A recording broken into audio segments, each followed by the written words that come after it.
After leaving me and our kids for his online hot girlfriend, my husband disappeared for 8 years. The last time I saw my husband, he was packing his bags with feverish excitement, barely sparing a glance at our 2 bewildered children clinging to my legs. He left us for a faceless woman behind a screen, an alluring mirage of pixels and promises. 8 years later, without a word or a trace, he vanished from her life too. Now, a stranger's knock at my door threatens to unravel the fragile piece I've fought so hard to rebuild. Today's story will keep you on the edge of your seat. Trust me, you won't want to miss this one. So, grab your favorite drink, get comfortable, and let's get into it. If you're excited about this story, let us know. If you enjoyed the video, press 1. If not, press 0. Your feedback really inspires me to gather more uplifting and meaningful stories. My name is Emma, and 8 years ago, my husband disappeared. Not just from me, but from our children, our home, and the life we built together. It all started with his obsession with an online girlfriend, a hot figment of his midlife crisis. He left us for her without a second thought, and then, one day, he vanished from her life as well. This is the story of how his absence reshaped our lives and the mysteries that followed his disappearance. The day he left. The sun was setting on what I thought was a typical Friday evening. Our children, Sarah and Jake, were playing in the living room, their laughter filling the house with a warmth that felt eternal. But that warmth was about to be shattered. I heard the sound of the front door creaking open and saw my husband, Mark, dragging a suitcase down the stairs. His eyes were distant, focused on some unseen horizon. "Where are you going?" I asked, my voice trembling. "I'm leaving, Emma." "I've found someone else," he replied, not meeting my gaze. The words hit me like a punch to the gut. "What about the kids? What about us?" He hesitated, then muttered, "I'll be in touch." And just like that, he was gone. The children ran to me, confused and scared. I held them close, promising that everything would be all right, even though I wasn't sure it ever would be. Picking up the pieces. The days that followed were a blur of tears and unanswered questions. I had to explain to Sarah, who was 6, and Jake, who was 4, that their father wasn't coming back.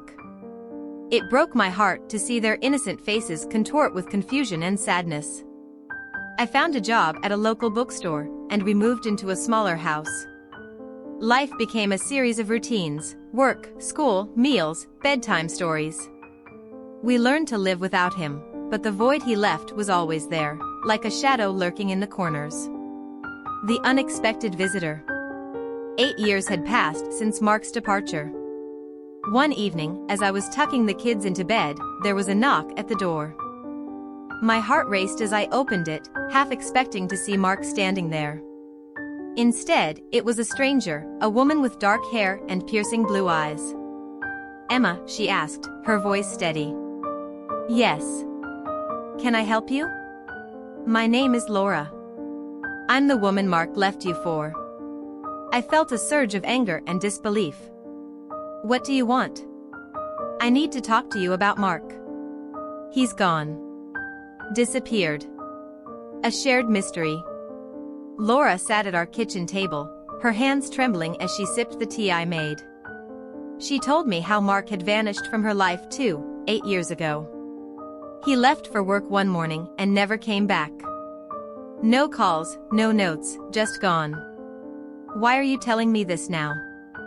I asked, my voice tinged with suspicion. "Because I think you deserve to know. And because I've been getting these messages."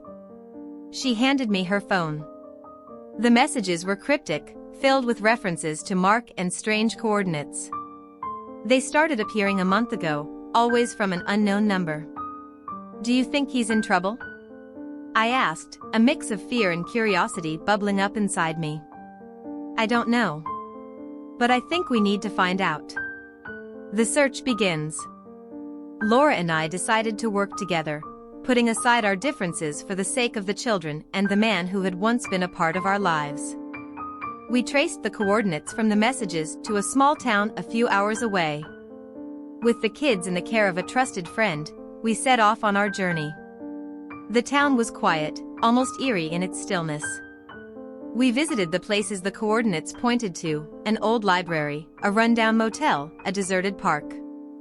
At each location, we found clues that seemed to lead us deeper into a web of secrets. The revelation. One night, as we were sifting through old photographs and documents in the motel room, Laura gasped. She held up a picture of Mark, standing next to a man in a suit. Behind them was a sign that read, Silver Creek Mental Institution. Silver Creek, it's not far from here, Laura said, her voice shaking. The next morning, we drove to Silver Creek. It was an imposing building, its stone walls covered in ivy. We entered, posing as relatives of a patient. The receptionist, a kind older woman, led us to a room where an elderly doctor greeted us. We're looking for someone who might have been here. Mark Evans, I said. The doctor's expression darkened. Mark Evans, yes, he was here. But he left us 8 years ago. Disappeared without a trace. The unexpected ally. Disheartened, we were about to leave when a nurse approached us. I overheard your conversation, she whispered. I knew Mark. He was a kind man, but troubled. He spoke of a woman and children he left behind. He always seemed haunted by something. Do you know where he might have gone? I asked, desperation creeping into my voice. The nurse handed us a worn journal. This belonged to him. Maybe it will help. We'd love to hear your thoughts on this story. If you enjoyed the video, press 1. If not, press 0. Your feedback is my fuel to gather more inspiring and meaningful stories. Thank you. The journal. Back in the motel, Laura and I pored over the journal. It was filled with Mark's thoughts, fears, and regrets. He wrote about his guilt for leaving us, his struggles with his mental health, and his love for his children. The last entry was dated the day he disappeared from Laura's life. Whatever happened to him, he was trying to make things right, Laura said softly. The final clue. Among the pages, we found a map with another set of coordinates.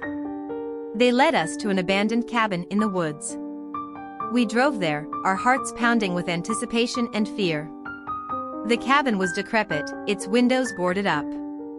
Inside, we found signs that someone had been living there recently: a bedroll, canned food, and a photograph of our children taped to the wall.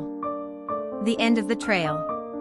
As we stood in the dimly lit cabin, the door creaked open, and a figure stepped inside. It was Mark, looking older and more haggard than I remembered. His eyes widened when he saw us. Emma? Laura. What are you doing here? He asked, his voice filled with shock and confusion. We've been looking for you, I said, tears streaming down my face. Mark sank into a chair, his face buried in his hands. I'm so sorry. I never meant to hurt you. I was sick, and I didn't want you to see me like that. Why didn't you come back? Laura asked, her voice breaking. I thought you'd be better off without me. But I've been watching, trying to make sure you were all okay, he replied. A new beginning. We spent hours talking, unraveling the years of pain and misunderstanding. Mark explained how he had been struggling with his mental health and felt he had no choice but to leave. He had been living in isolation, trying to find the courage to return to us. We returned home, this time with Mark. It wasn't easy, and there were many wounds to heal. But we were together again, trying to rebuild what had been broken. The echoes of silence. Life slowly returned to a new kind of normal. Mark reconnected with the children, who, despite their initial confusion and anger, were overjoyed to have their father back. Laura became a friend, someone who had shared in our pain and helped us find our way back to each other. Yet, as the years went by, there were still unanswered questions. What drove Mark to leave in the first place? Who sent those mysterious messages? And would the shadows of the past ever truly fade? Every now and then, I would catch Mark staring into the distance, a look of profound sadness in his eyes. It was a reminder that while we had found some answers, the echoes of silence still lingered, a testament to the fragile and complex nature of human relationships. Crazy, right? But hold on, because the next story's going to blow your mind even further.